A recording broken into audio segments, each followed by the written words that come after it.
right. Good evening, NorCal Carters, and we're back again with another live stream. And tonight we have a special show with some team members from GFC Karting. And let's bring in the Director of Operations, Sonny Cervelli.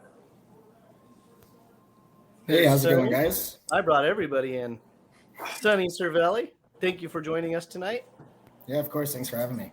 So we're going to talk with Sonny tonight, obviously, about GFC Karting. We're going to talk about some of the highlights from 2021, and we're going to talk about 2022 coming up.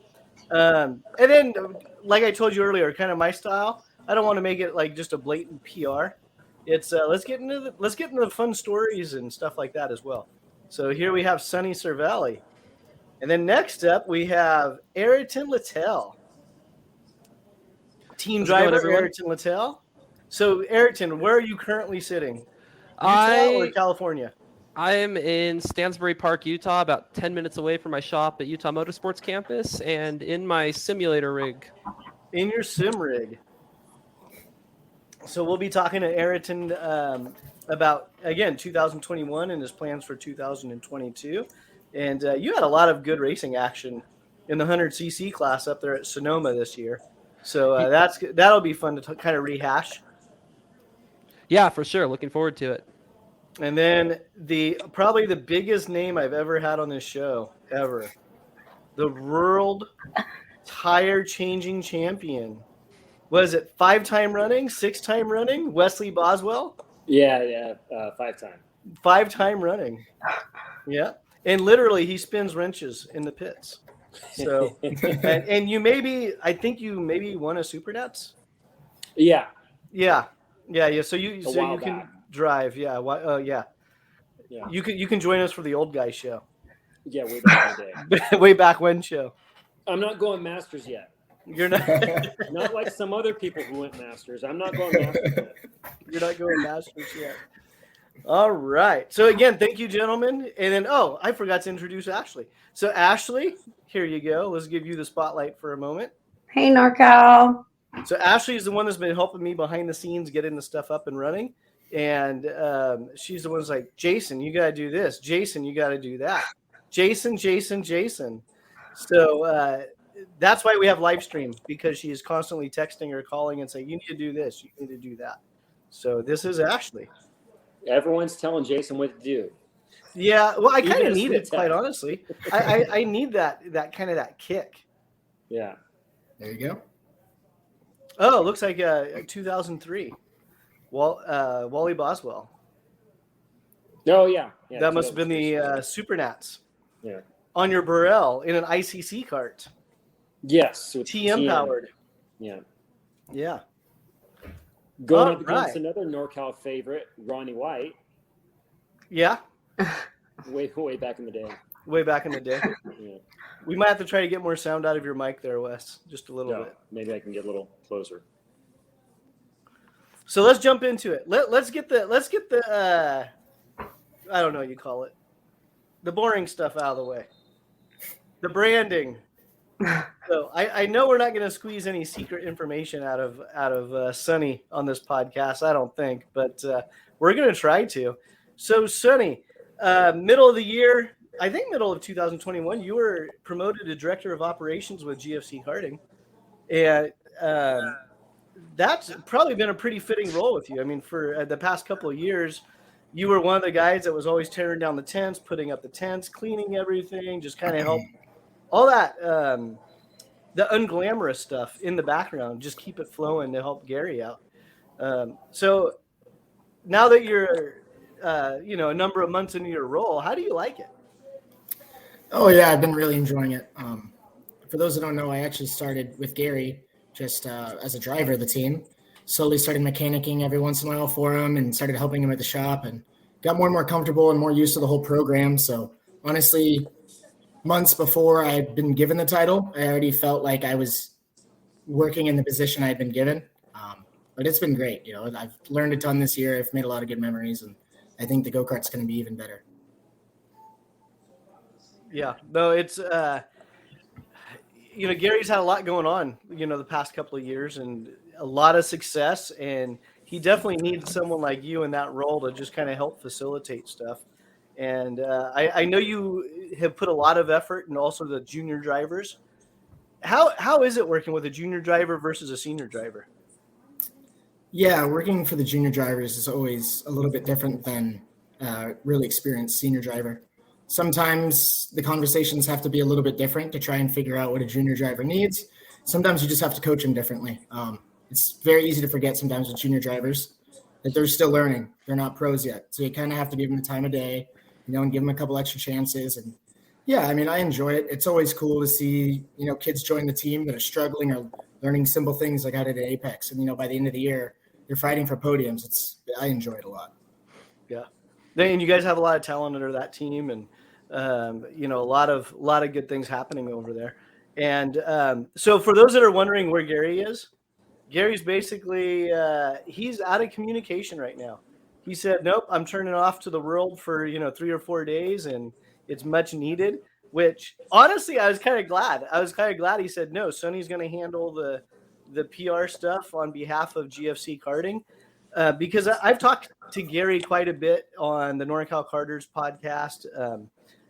At the beginning of the year, we did a 4-part mini series of kind of the career of Gary Carlton.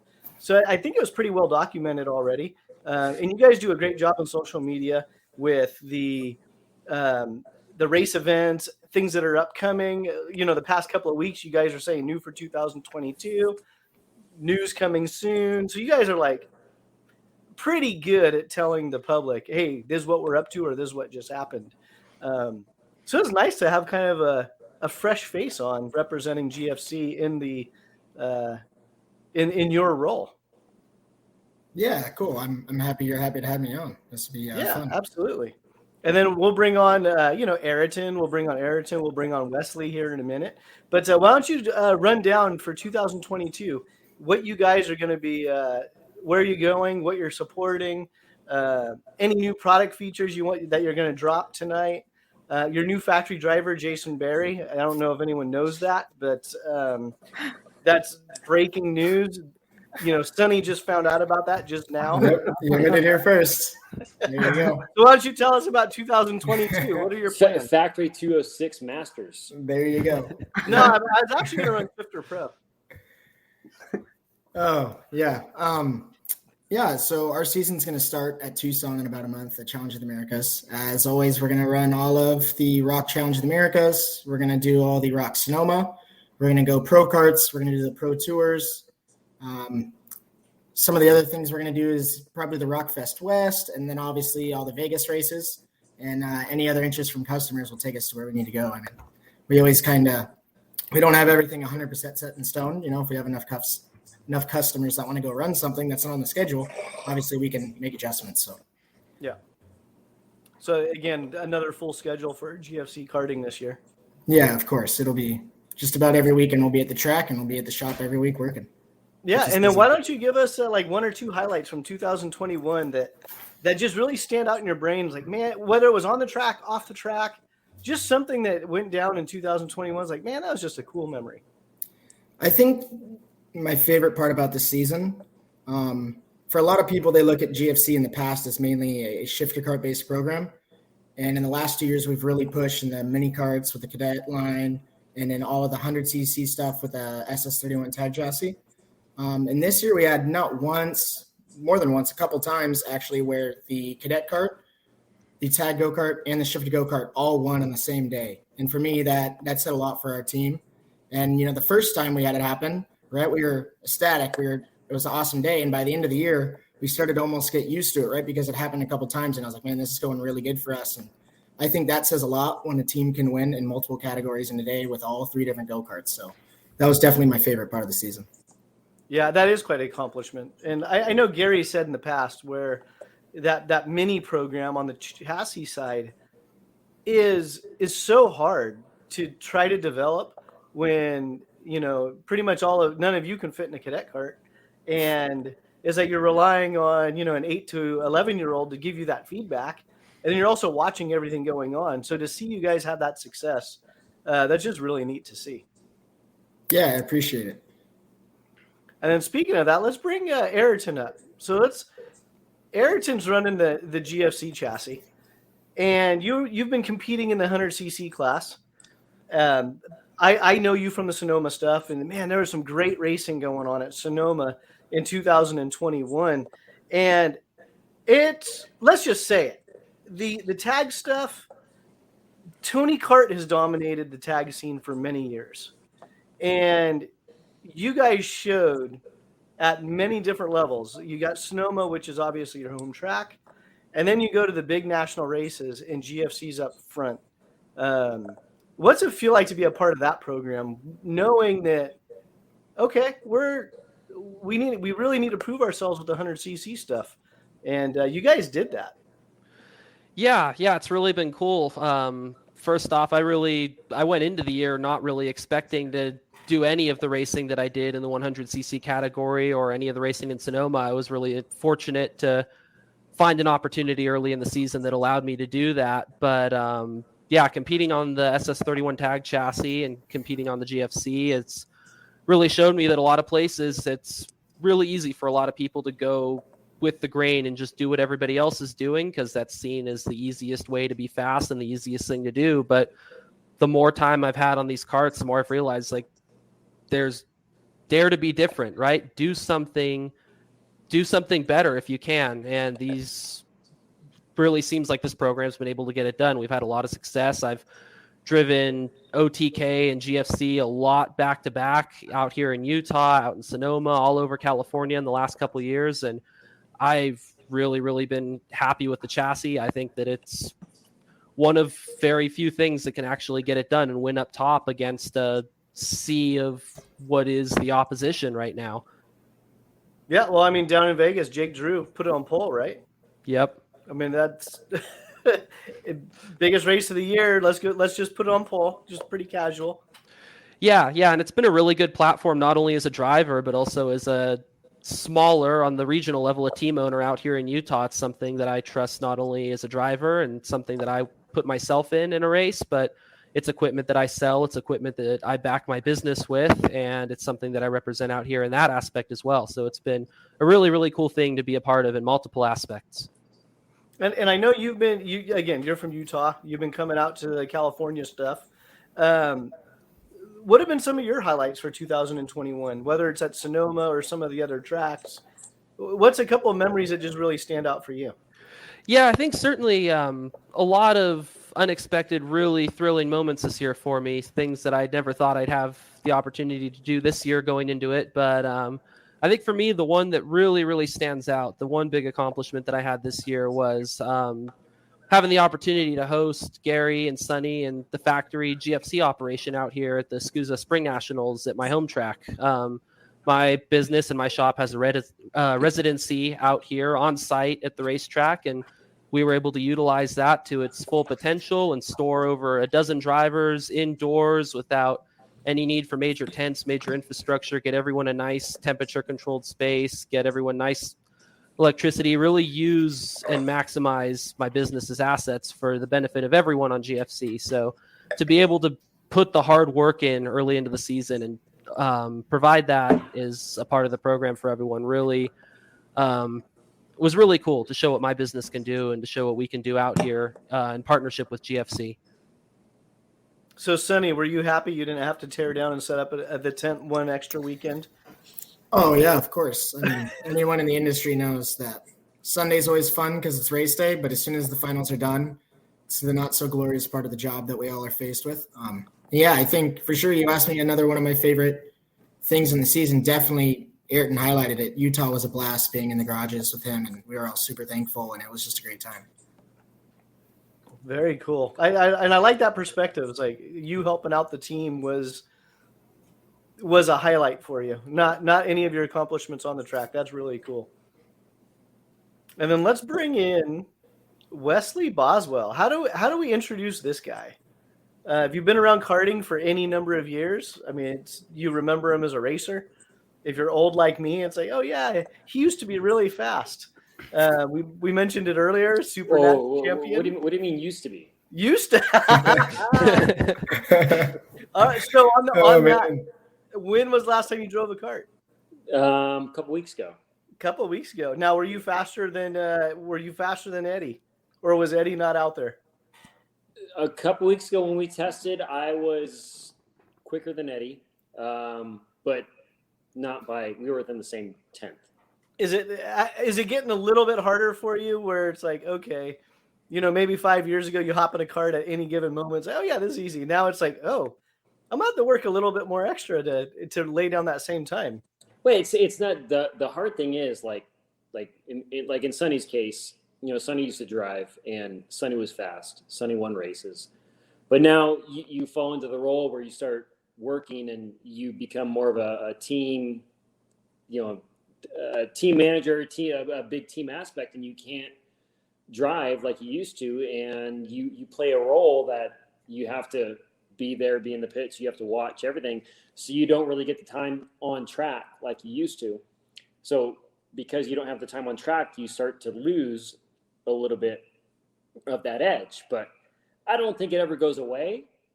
I think just as we get older and we spend less time on track and less time in the middle of it, we start to lose a little bit of that edge. But definitely, like, if you have the time to dedicate to driving and testing and everything like we did when we were young, yeah, I think it'll come right back. I mean, I've been at many races and seen many different drivers. One, for example, that stands out to me is we were in Florida, and I seen some of the best American drivers, some of the best Canadian drivers go up against Rubens Barrichello. And Rubens Barrichello was racing DD2, not DD2 Masters, which he's eligible for. He was racing DD2 against some of the best in the country. And because Rubens was doing it every weekend with his kids, of course, right? He races his kids' race. He was doing it every weekend, every other weekend. I mean, he qualified on pole. I mean, he was right there. So, yeah. So as long as you get the time to dedicate to the driving, I don't think you ever lose it, but you just lose the seat time, which, as Sonny knows, Ayrton knows, Jason, seat time is everything. Do you ever struggle with being out of the seat, not actively racing? And I know you've done a few races over the past couple of years, but again, that's not your primary role anymore. Do you ever struggle when you're watching and you just get so frustrated? It's like, oh, why would they do that? Or have these other comments? Like, do you have a very hard time? It's like, wait, I'm not the one that's out there. Yeah, you definitely do struggle because you've been there, you've done that, you know what to do in that situation, what not to do. And yeah, you definitely would. I know when I was younger, I would get all distraught and upset and, throw my hands in the air and you cuss or whatever. And, over the years, I learned that, like, I'm starting to calm down and have a lot calmer approach to it. And then when the driver comes in, I start to, gather all my thoughts and collect everything that happened in the race, and then approach the driver in such a way to where, hopefully it will get to them to not make those mistakes again.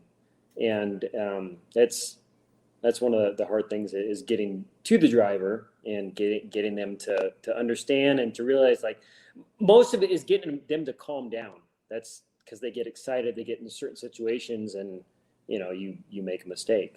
So you never stop learning. I mean, I learn every time I go through a race. You go through the whole race weekend, and you never stop improving. Yeah, there's always something to add to the resume, right? Or the memory bank.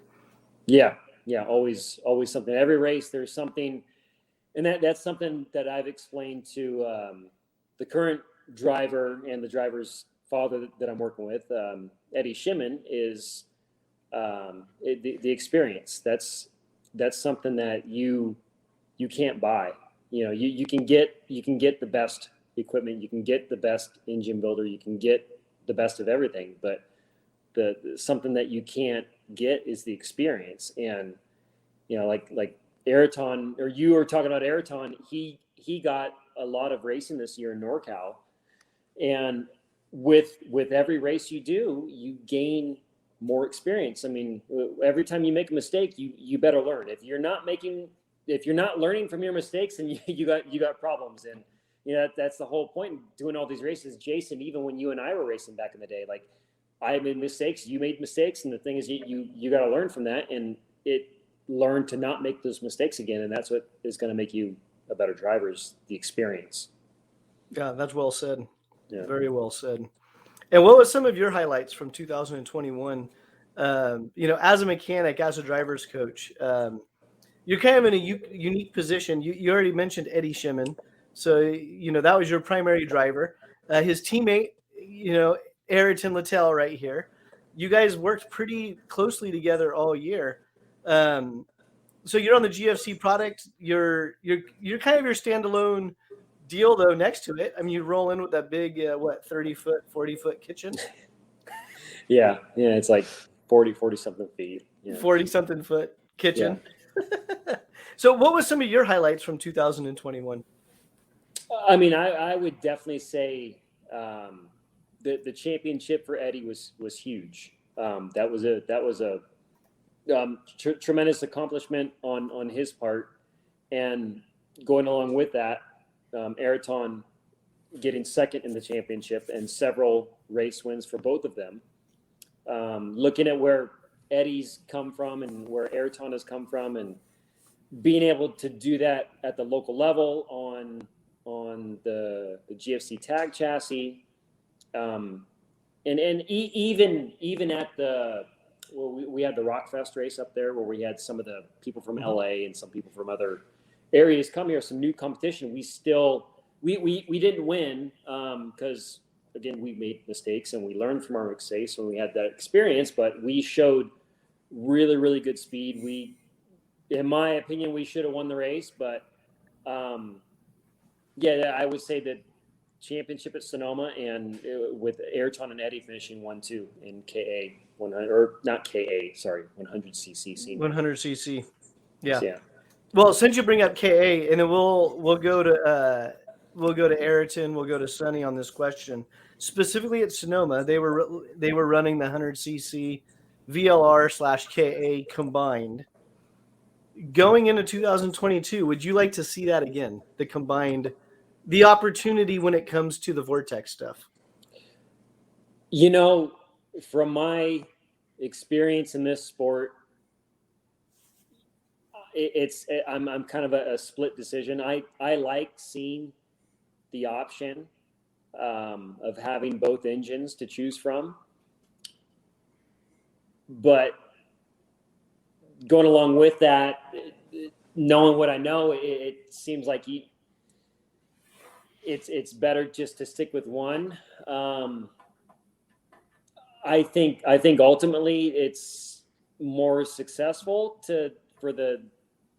then we start getting into like the race series promoters, right? With we go to talk about Tom, or we can talk about Andy Saisman, or the guys that run the deal up at Steve Cameron, and who has control over that. But I think a one engine program is more successful, but I definitely like the option from a racer standpoint, having either go Vortex or go KA. I love that. When I raced, it was that way in KZ. You could run the TM, you could run the Vortex, you could run the Maxter, and the Vasi. Yeah, you could run any one of those, and it's not like there's one dominant one. Some performed well at other tracks, and you see that a little bit with the KA versus the VLR at Sonoma and at Cal Speed. We've seen it. I know it's SoCal, and this is NorCal Karters, but you've seen a mix of the engines winning at different areas when it's allowed to run both. So I think it's better for the series just to stick with one, but it's difficult for a lot of the local people to have the option or the availability to run, to have that option to run two. Yeah, and that's what I personally felt, where having the option to run both helped with the entries, helped the entry numbers at the local stuff, which in turn gave us some great racing. A really good racing this year. Yeah. No, I agree. And for like at Sonoma, there was a lot of people and a lot of testing that we did. Even with Ayrton, we tested with him earlier in the year, the KA versus the VLR, and nope, The KA is faster, VLR slower. That's at Sonoma we tested it. It's like 0.8 off or whatever. It's slower. But then we start getting ready for this VLR stuff at the end of the year, and the engine builders start working with it a little bit, and we start testing with it a little bit, and it's like you look at it and it's like, hey, this VLR ain't too shabby. It's pretty quick. And when you put it up against them after the engine builders do give it a chance and work with it, and you try and get the maximum out of that engine, it ends up to be a pretty good race. Yeah. A really good race. And I remember in Cal Speed, and I'll bring up another subject that's kind of a bad thing, but I watched Colby Dubato, which if we're paying attention, we all know what happened to him, and my condolences go out to him and his family. It's very, very sad and unfortunate what happened with that situation. But talking about him, he won in Cal Speed on a VLR going up against the best KA drivers in the U.S. Yeah, and one of them being Nash, Blake Nash was on a KA, and he beat him. And so that's a statement. And it's like sometimes you go with one engine package that you think is the best one, then all of a sudden here comes this guy on something different, and he beats you all, and it kind of just like sits you like you're there scratching your head, like, okay, what did we miss, right? So I definitely like the whole racing aspect of having two options. Yeah. Sonny, how about you? Yeah, I think for the club level at Sonoma, having both as an option is the best. I think at the club level, it's all about getting as many people as we can out to the track to race, get experience, and there's no better way to do that than just having both engine packages. So yeah, that's really where I stand with that. Sometimes at bigger national races, I can understand the reasoning to have just a single engine, but I think at the club, being inclusive with all the different manufacturers would definitely help. Yeah, and I think like over the past 10, 15 years, that series have gravitated more towards a single engine package.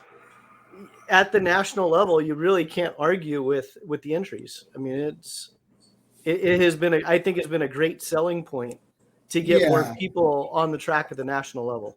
Yeah, the national level for sure seems to just keep on expanding over the last 10 years with the spec single engine format that they've been using. Yeah. Mm-hmm. All right, Ayrton, your thoughts?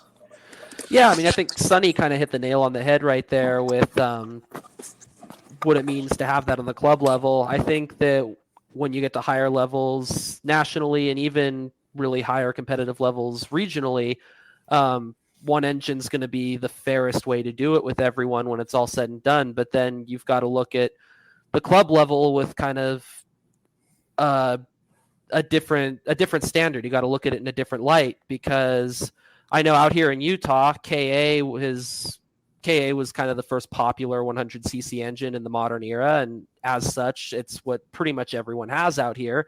If they were to require one or the other out here, it would decimate a class of 20 regular entry club guys.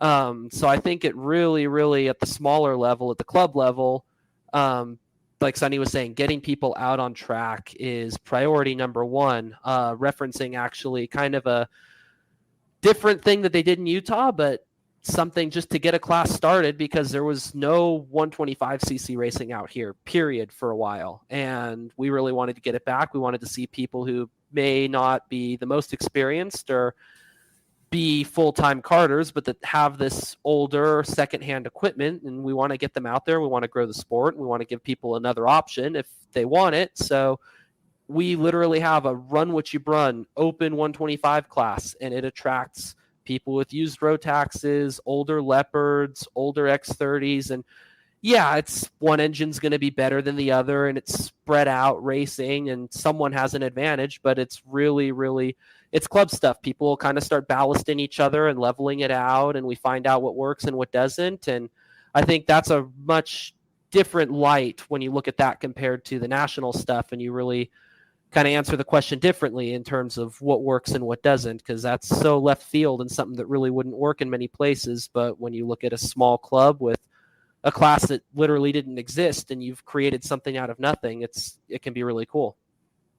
Yeah. And I agree with that as well, because it's trying to deal with people at a local level and getting them to the track. It's a very long conversation and filtering process. Like, oh, what do you want to do? Do you want to go race? Do you want to do this? Like, where do you want to race? And maybe Sonny can speak to that a little bit as far as, again, being tied in with the team, your, directors of operations for GFC. If you guys are going to Cal Speed, if you have customers calling you up, say, oh, we're going to race Cal Speed, or we're going to race Tri-C, or we're going to race Blue Max Kart Club or Prairie City. How do you guys kind of approach that with all the options that are available out there? Yeah, I think it's a little bit different in our case than other teams, because for us, we're not solely just a racing team, right? We're a brand as well. Yeah. So anywhere we can get people interested in our brand and on our go-karts, whether they race with the team or they race on their own or they race with another team, I mean, we support it all. Our racing team obviously just goes with the interest of our base of customers that would like to race with us. So I know we have some drivers that support other smaller championships all across the United States, internationally even now. And so, I mean, for us, being a chassis brand, our own brand, we're happy to have our go-karts everywhere. And wherever someone wants to drive, I mean, we support it. Nice. Ashley, do you have anything for our guests? Not right now at the moment. Not right now at the moment? Yeah. Are you being shy? No. No. Ashley's going, no, I'm not being shy. Well, since we have Sonny on screen, so I told you I wanted to kind of get the business side of things out of the way, because it's, I don't know. I want my podcast to be a little bit different. I don't want it to be the canned PR type podcast. So my line of questioning, I'm all over the place. You guys all know me pretty well. I'm all over the place. But when you guys are on the road, and let's keep it in NorCal. I don't care if you're going to Sonoma, Prairie City. I don't care what track you're going to. What's your favorite snack shack to stop at when you're on the road going to the track or going home from a race? Okay, one comes to mind for us. We spend a lot of time up at Sonoma. That's probably where we spend most of our days. And for me, nothing beats a sandwich or some pasta salad from Angelo's. Anyone that goes to the races heard about it. That's the spot. It's where we all go. 100 times a year, I eat Angelo's. A thumbs up. Dude, That's the I only one have a that comes to card. mind. I have a free sandwich card because I go there so often. Yeah. Yep. It's the best. What's your go-to when you go there? What sandwich? For me, lately, I haven't been doing a sandwich as much as I love the pasta salad. Okay. That's what I get. Yep. All right. How about you, Ayrton? So I know you said keep it in NorCal, and I'm going to get really, really close to that, but I'm going to split the difference between your home and my home, because often with the races that I did this year, I would get off the track and I'd immediately hit the road and start driving home, try to split the drive up and spend the Sunday night in Reno. On the way there, right on the California-Nevada border, there's a little tavern called the Sasquatch. And that's always it's a nice small little place in the middle of, I don't even remember where it is. It's off of exit 3 as soon as you get into Nevada before you get to Reno. But I stop there every night and I get either a ribeye or a salmon after a race day. A ribeye or a salmon? Kind of just sit and decompress from everything at that little place. It's called Sasquatch. I think it's actually called the Squatch. The Squatch? Yep. All right. And then it's in Verde. Yeah, that's the one. It's in Verde. Oh, Verde. Okay. Yep. Wes, you were doing thumbs up on Angelo's. Yeah, Angelo's. I mean, when you're at Sonoma, you have to go to Angelo's. It's the best sandwiches around. And I mean, there's other sandwich shops in Sonoma, but Angelo's is the best. If you have time, or if someone is coming to the track from the Bay Area or whatever, you got to go In-N-Out. You can't go wrong with In-N-Out. In-N-Out's always a great go-to, except for the 30 or 45-minute wait in line, especially the one in Vacaville. It's are you kidding me? It's is everyone in Northern California here at In-N-Out on a Sunday night? Yeah. In-N-Out. And when you, In-N-Out, you can't go wrong. So Ashley, mix it up a little bit for us. You commute quite far into the Central Valley, specifically when you're going home from Sonoma. So where's your go-to on the way home? I stop at In-N-Out. In-N-Out. You're supposed to mix it up a little bit. No, legit. Angela's and In-N-Out. That's what it is. That's what it is. Let's see. Let's check the comp. Yeah, and Angelo's. Angelo's. Yeah. Yep, beef jerky. Angelo's. Hands down. So I do have a question for you guys though. Where do you guys get your where do you currently get your karting content?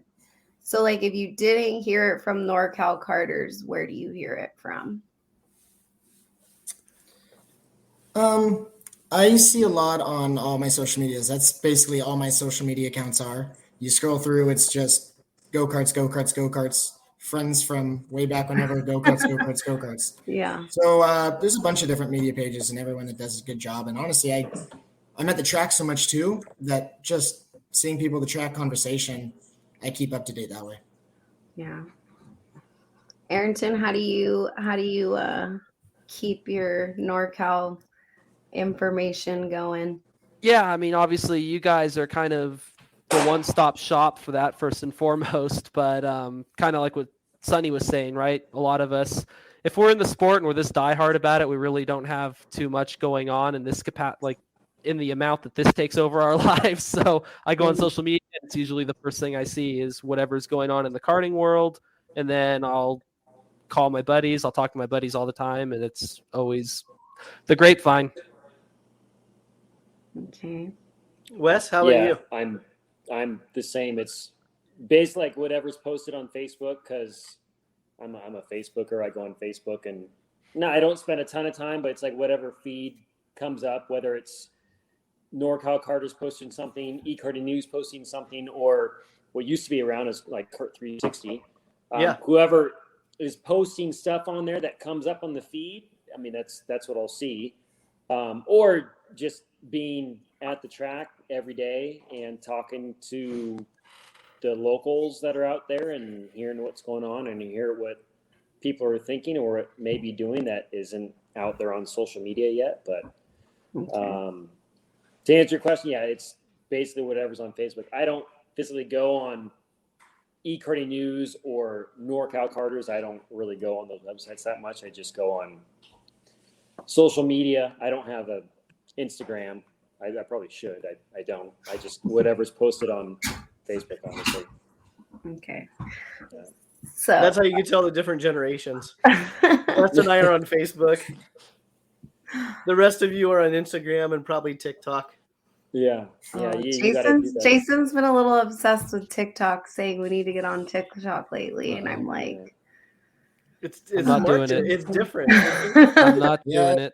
I don't No, know. so friends, here's they're my on whole thing about TikTok. the whole social thing. What Like with videos Instagram. like 6 seconds long or something, right? Yeah. Like, I don't know. How do you spend 2 hours on TikTok with only 15-second video? But I get people do it. Yeah, but and I think that's a part of it, right? It's another form of media, and if there's a different generation or a different demographic out there using a certain platform, then if we're always trying to talk about how do we get more people in the sport, but we're not reaching the people on the media that they're using, that's what I mean. I've never looked at a TikTok video outside of whatever gets loaded to Facebook. Like it just. I think I tried to find their website one time and it's like, oh no, you need an app. And it's like, I'm not getting an app. But I think it's very interesting how the different generations. Jason, you got to start making some TikTok videos. I am gonna make some TikTok videos. Yeah, I'm scared. I'm scared. Yeah, where do you start with that? Okay. If anyone wants to sponsor the show with a brand new go-kart, I'll drive it around with wheels. Oh my god! And I'll TikTok them, and then I'll do them backwards, and the wheels will fall onto the carts, and then everyone's like, "How that happened?" We got our friend Steve says boo. Yeah, for TikTok. Hey, I'll show you how to change your tires in 15 seconds. There you go. There you go. Let's do it. And then we All can do it in reverse. here. That's gonna be our first. Yeah. There's a market for that. Yeah. Okay, I have another question. Do you make sound effects when you talk about karting? Who doesn't? So Yeah, just it's- in conversation, do you make sound effects when talking about karting? Come on, Ayrton, give us a More so than the sound effects. I want to know anyone who doesn't do this. Oh, yeah. Talking about anything having to do with racing. This is it's pudding side. Yeah. Yep. Yes. Yeah. Oh, he did like we were all like this, and then he did one of these, and yep. And then he did this. That's the one thing I love about my job. Like when I'm out at Sonoma and I'm just roaming around the pits and I'm watching the different team members interact with each other and they're talking about the track and how animated most drivers are. Just about like they're using their hands and sound effects and well, what's the cart doing? I don't know. It's kind of going. It's like, what word is? Although I think it's funny, I don't know about Ashley, but all of us that have driven before and have enough time in karting know what is. Mm-hmm. Yeah. We've all felt Yeah. We've all felt it. And actually, did you actually used to drive? Oh, really? Yeah. Okay, kid carts, Jason, chill. You Thanks don't for tell the people that for the part. confidence. You don't tell them that part. You just say you used to drive. You gotta be related. And I used to wave as they were throwing the flag too. So, but So, hey, Come on, Jason, every track has that young driver that is everybody's favorite that just is out there counting so butterflies. I have a question for you guys. Yeah. go ahead. Have you guys been out to Sonoma since they have redone tic-tac-toe? And what do you think of the new aspect of the whole track? Who are you directing that to? Yeah, Ayrton like, or Sonny? everyone. I mean, because we all know Sonoma has been notoriously known for tic-tac-toe. Absolutely. But a lot of people don't like it because if you drive it the wrong way, it will destroy. Well, I shouldn't say destroy, but it will bend chassis and parts. Yeah. And so there have been some improvements at Sonoma over the off season, and one of the improvements is they have redone the tic-tac-toe area, so there is no longer a tic-tac-toe, and the curbs are all flat. I actually drove it before we went to Vegas, doing some last minute testing, and so yeah, Sonoma, no more tic-tac-toe. I drove it, and So what did you think about it? Yeah. Were you the guy going straight through it? That my last No, guest was talking about? but I did try it, and you can go straight through, and it doesn't bend anything. It doesn't destroy chassis, it doesn't bend axles, it doesn't break axles, it doesn't do any of that. It's slow, definitely slows everything down. It's gonna be challenging for some drivers to get everything just right going down there. I feel it does take away a passing zone because the way tic-tac-toe was configured before, you could do a pass at the bottom of tic-tac-toe. Now I feel you're going so slow down there you can't pass, but it will. I think it'll still separate the locals from the non-local drivers because we'll still have an edge over them, and it's going to be good for the series, and it's going to be good for the promoters and everything, because then you don't have to talk about going into Sonoma and bending chassis. Yeah, I think from my perspective, I've been out of the seat for so long at any mentionable competitive level. But when I'm buying and selling carts, I ask people, was this kart raced at Sonoma for a season? Because Sonoma can be kind of brutal on carts if the driver doesn't know how to go through there. And like Sonny and Ayrton and it's like you can go through there properly. And then you can also not go through there properly. But yeah, no, the limited guys, we had the limited shifter guys on the last live stream. And they had some kind of mixed feedback about it. One of the gentlemen, they were talking about guys just basically going flat through there. So it's like, yeah, you're not jumping over the curbs and you're not destroying stuff, but it also didn't do anything to slow anybody down or create a passing zone. Right. Right. Yeah. So And, I mean, it'll- the track's been there for 20 years now, so it is kind of nice, even though they have the multiple layouts. right. It is nice to mix it up a little bit. I mean, we all kind of get bored of tracks. It's like, oh, well, let's go try something different. And then even a different track is like, oh man, this is so much fun. And to go along with that, I seen Steve Cameron chime in a little bit ago. There's something that I've seen him do that I really haven't seen anyone do at Sonoma before, was to run configurations that we've never ran before, which we did that this year. And I drove the configurations, working with Eddie and working with Ayrton, and I thought it was really cool, and I thought it was good. You know, you can go to the same track and have what do we have, Ayrton? Like 5 different layouts we ran this year. I think so, if you count counter and normal. Yeah, Yeah, because you guys did that one race with the temporary barriers at Tic Tac Toe. Yeah, we did that one race, and we were supposed to run a different configuration for that race, which I personally thought was really fun, but I guess it was a little unsafe.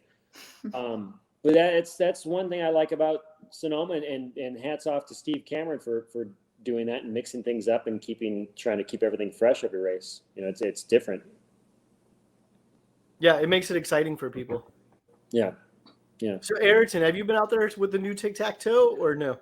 I have not yet. I'm interested to try it, but really all I've heard about it, or really the only feedback I've gotten from it, is everything Wes just said when I first talked to him about it.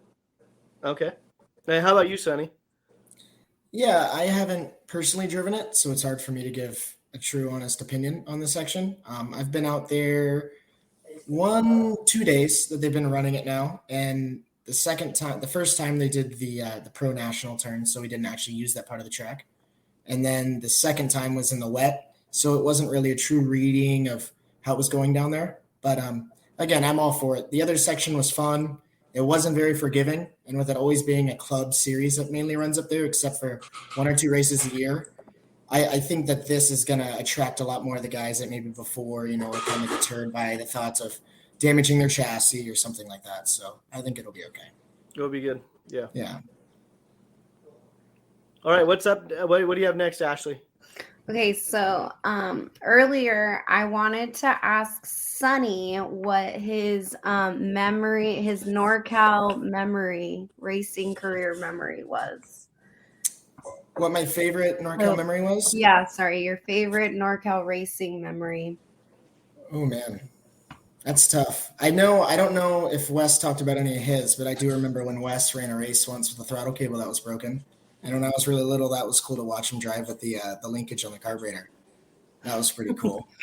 Was that an enduro race, or was that? I can't remember where it was. I was so young. But, okay. Yeah, that was a cool story. Yeah, one of my favorites personally, and one of my favorite pictures of you is from the Nationals when you're like holding the Duffy up. And the Duffy was like almost bigger than you. And I was like, dude, that kid's so cool. So that's kind of how I remember you from like when we were younger and stuff like that.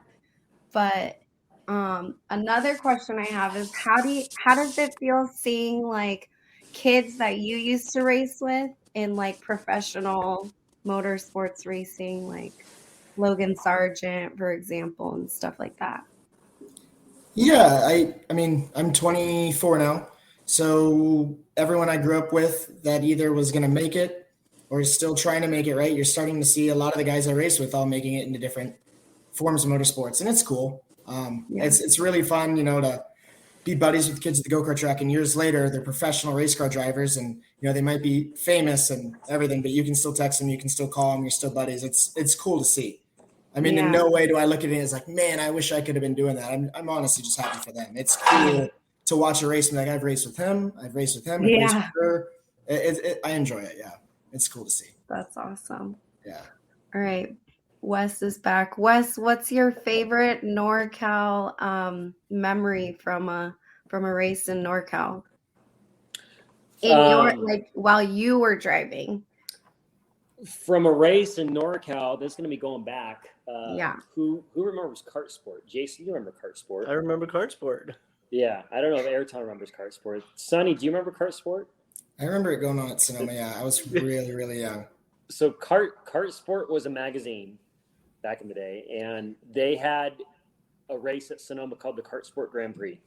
And I had not been in the seat for a year and a half. Was just taking a little break, and there's this race at Sonoma, the Kart Sport Grand Prix, and Jeff Franz, who was the owner of Kart Sport, he was the promoter of the race and everything, and put it on. I'm like, okay, I think I want to do this race, and put together a package with the local people that I was working with. I think at the time it was the Nielsen's, which they did farming out in the Modesto area. So put together a package with them. That was actually one of the first times I think I was ever on a Sweet Tech. I go to Rainey and say, Rainey, I want to do this race. I need a TM, a K9B. He's like, all right. I'm like, yeah, I need a good one. You know, like everyone says, the engine builder, right? I need a good one. Give me a good one. And he gave me an engine. I'm like, is this good? He's like, it's good enough to win. I'm like, okay, all right, it's good enough to win. And so coming into the race, Jeff Franz, he was a big promoter, and he always, liked to put comments out there of other drivers and everything. And there were some drivers that were coming down to the race from some of the other teams. Jordy Vorath, he was with on the Intrepid from with Rodney on the Intrepid team. There was David Yurka on the Italkart from Italian Motors team. They were both like, oh yeah, Boswell, he's washed up, he hasn't been in the seat, he's nothing. And so yeah, I did that race, and they had three. It was a one lap. It was pretty cool. It was a 1 lap qualifier, 3 6-lap heat races, and then a 25-lap main event. And I ended up winning that race, and it was pretty cool because they had Jeff did a bunch of stuff, and he had like this bikini contest, and like these girls going by on the straightaway, and did all these promotions, and did like this qualifying deal, and put on this big show. And so yeah, that was one of the biggest races to me that stands out in NorCal was winning the Kart Sport Grand Prix at Sonoma. That's awesome. Yeah, that was a cool event. Yeah. Ayrton, what's your favorite NorCal win? Yeah, well, I've really got, I guess, 2 different periods in my life where I was involved in NorCal karting. Because obviously, just recently, I've had involvement in the last couple of years. But then before that, actually, growing up when I was younger in the Bay Area and racing primarily at the old Salinas kart track at the airstrip, if anyone remembers that. Probably going back to there because that's where it all started for me, and my dad was still racing at the time, so being able to have those experiences as a kid, right, going through Kid Kart and Junior 1 and learning the basics and doing it with my dad and just small, simple club stuff when it's really, really pure before everything else gets involved in it, I think is going to go back and be my favorite NorCal memory, which is kind of vague because it's not one in particular, but I think that's about the area that I'm looking at from long ago. Very cool. The Salinas track, Monterey Bay. Monterey Bay Karters. Yeah, that was always a fun layout. It always changed a little bit too. Yeah. They had the ability to do that there. Yeah, so for those who don't know, Monterey Bay Karters, it was I called it a permanent temporary track because they tried to maintain the relatively same layout, but it was on an airport tarmac on an active airport. So you'd be out the track, and then a couple airstrips over, there'd be parachuters coming in. But yeah, I always enjoyed that track. Just because it was so, I didn't know how to wrap my head around it. It was just a surface you didn't get anywhere else. It was, if anyone's ever done autocross, it was the autocross experience for karting. You get there super early in the morning. They're setting up all the cones. They're setting up the whole facility. You do awards, and then at the end of the day, everybody, before they even start loading their trailers, everyone would go out and pick up a couple dozen cones or this or that, and everyone would help tear down the whole place, and it'd be done in an hour, and then you load up and you go home. So it was a really cool community in that respect, where it was really hands-on and everyone was so involved with making it happen. Yeah, and there's some great food in Monterey. Just that could be its own show. NorCal Carter's eating in Monterey. All right, last question. If you could choose a driver intro song, what would it be? Sonny C, we'll start with you. Oh man, you got to go to these two guys first. Okay. Let me think of something. Wes, this is all you first. Without having time to like sit down and study and like listen to different stuff, I would have to say AC/DC, Back in Black. Okay. There you go. That's a good one. All right. Smooth operator. Smooth operator. Oh, okay. All right. Oh man, I'm gonna have to go intense electronic. I'm going with Sandstorm. We're intense. We're going cheesy. We're getting it done. Sonny, this is a question for Jake Neal. Yeah, exactly. Right. Is he the DJ under the tent? Yeah. We've got a couple. We've got a couple rotating DJs under the tent. Yeah, you got big Steve-O. responsibility. Jacob Neal is the electronica DJ. Electronica DJ. Yeah. Yep. Him and Sonny. Yep. We collaborate. Yeah. Do not use that word. that's like Jason's. He wishes he had a buzzer word too. Oh, millennial. That's collab. Let's collab. Collab. Oh, okay. I said it one time and he won't forgive me. Well, sounds like we're on the same list. Yeah. All right, guys. Well, thanks so much for coming on. Thank you to Ayrton for being here with the time difference and everything like that. You guys can go ahead and give your shout outs, say your final thoughts, and then Jason will close the show. So who wants to go first with a closing thought? Or Yeah, I can go. First of all, thank you guys for having us on. It's been fun. Hopefully we can do it all again. You guys hopefully can see us out of the go-kart track next year in 2022. We have a bunch of cool things going on. We've got some new material. We've got some new series we're going to be working with, getting our drivers to, and hopefully we can get the results going. And if you guys have any questions, or anything, just go on our Facebook or Instagram. We're all over the place at GFC Karting. So thanks again. I have one question. Just give us at least drop one or two new things on the new kart for 2022. Yeah, you're going to release it in the next day or two anyway. Correct. It's coming up. Yep. So we've actually kept both the single speed and the KZ kart very close to the same, geometrically speaking, as far as the chassis goes and everything. Mainly it's just polishing up the components. Obviously, everyone's seeing the bodywork go in the direction of the big aerodynamic pieces. So we'll have something like that. And we'll just keep on upgrading the parts, making everything easier to work with and just better out of the box. So you're not going to tell us like specifics until you start dropping photos? There you go. So I haven't even seen the new graphics. Yep. Yep. You guys will have to stay tuned. Should be cool. Yeah. We'll keep everyone on edge, right? Yeah. Perfect. All right, Eric. There's new graphics? Rumor has it. Rumor has it. You heard it here first. There you go. NorCal Karting is the exclusive, right? That would be great. Perfect. Me and my 3 viewers. Again, thanks for having me, Jason. It's cool to finally get on here and cool to get a good group of guys together and talk it all over, see what we're doing for next year. I'm looking forward to getting back out, and sounds like I'll be doing the Challenge of the America series with Wes and Eddie and everyone at GFC. Should be doing the Sonoma series as well, hopefully. From there, we'll see what else I end up doing. Be putting the work in at home as well, getting all of our stuff revamped here at Scuderia Littel and getting more drivers in karts, getting people out here doing our local series. I've got a couple people that even want to go to Sonoma with me and start racing out there. And nice. I've had talks from 1 or 2 people that want to come from Sonoma and drive out here. So start getting people going back and forth.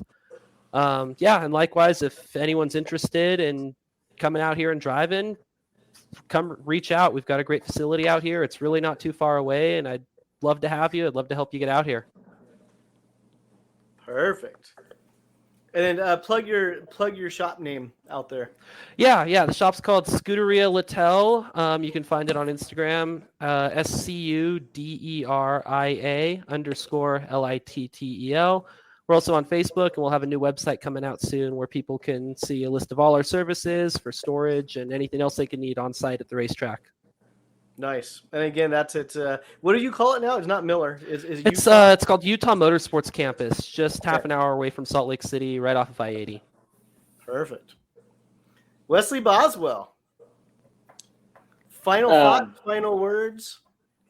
Thank you, Jason and Ashley, for putting this on. It's good to see someone in NorCal taking hold of the NorCal Karters name and doing something with it, because I think it sat dormant there for a while. Nothing was really doing anything with it. So I like, especially like the things that Jason's been doing at Sonoma, because that's the only place we've been to. I don't know what you do at other tracks, but the announcing you do at Sonoma, great.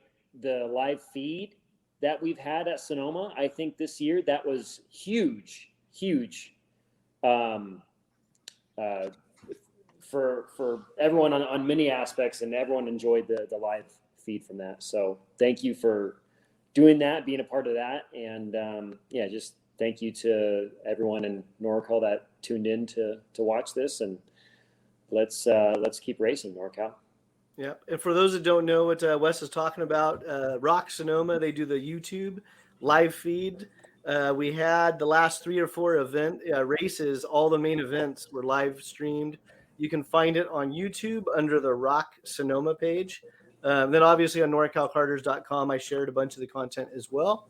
But the live racing was Rock Sonoma. And it was such a fun project. It was really fun to be a part of it. It's I know the first couple of races I announced were rough. Like, I didn't even want to listen to myself. But then I realized, wait a second, I'm supposed to be painting a picture for people, not just saying 100cc, come to the grid. So, but yeah, so 2022, it's on the books to do it again. So thank you. Thanks, Wes, for mentioning that, because that was a lot of fun. You can do it, Jason. You just need more practice. I need like motivation signs around my computer. If there was a certain Wesley Boswell that was sitting in the pit lane watching a race, could he come over and commentate with you? He said he wanted to, and the couple times I had asked him, he just had too much going on. But yeah, absolutely. We can definitely have guest announcers. Even on this show too. It's like, I know Rock Sonoma, the Camerons, they're open to it. I mean, is anything to make it interesting, they're open to. And then on the NorCal Karter show, if you have a team, if you have a squad, if you have a group of people you want to bring in and talk about karting, just let us know. If it was a great that's what race, this whole thing is about. We could tell, our kind of idea is like, if we have like a great race, then we can bring everyone in to talk about it as well. So we're waiting for the season to start. We got some big things in the works. Yep. Exciting. So Ashley, what do you want to say for your parting words? Oh, my parting word. Your parting words, yeah. So thank you everyone for joining in. Of course, as Wesley mentioned, we all are keeping the Dubato family in our prayers and in our hearts. We are all with you, and Colby will be missed very, very much. And we'll see you next week. If you want to talk about karting, come on our show. Tell your friends. All right. I don't know how I'm going to follow that one up, but to those that are watching, listening, thank you very much.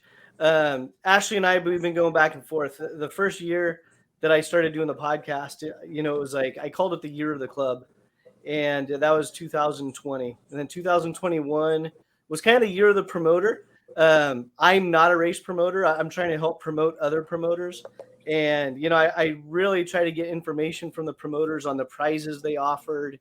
And some of the cool things they're offering is added value to their series. So that was 2021. And 2022, I don't know how this is going to sit over, but I'm just going to say it. 2022, Ashley and I were going back and forth on what is the theme And with recent events in karting, we decided we're probably going to make the theme, like a suicide awareness theme, because 2021 we lost 3 karters, and it's tough to talk about. So at the end of the shows, starting next week, we'll have hotline information, website information. It's never going to be easy to talk about ever, and everyone goes through it differently. But I think that's about the only fitting thing we can do. The show is about karters. It's about supporting each other, promoting karting. So that'll be the 2022 theme, and hopefully we don't ever have to talk about something like this again. So thank you to our guests that came on tonight. Really appreciate it. And we'll be back next week. So thank you very much. NorCalCarters.com. Check it out. You can find us on YouTube. You can find us on Facebook. And my slogan for the year, if we all got one person in a karting this year, we would double. So that's it. And thank you for tuning in.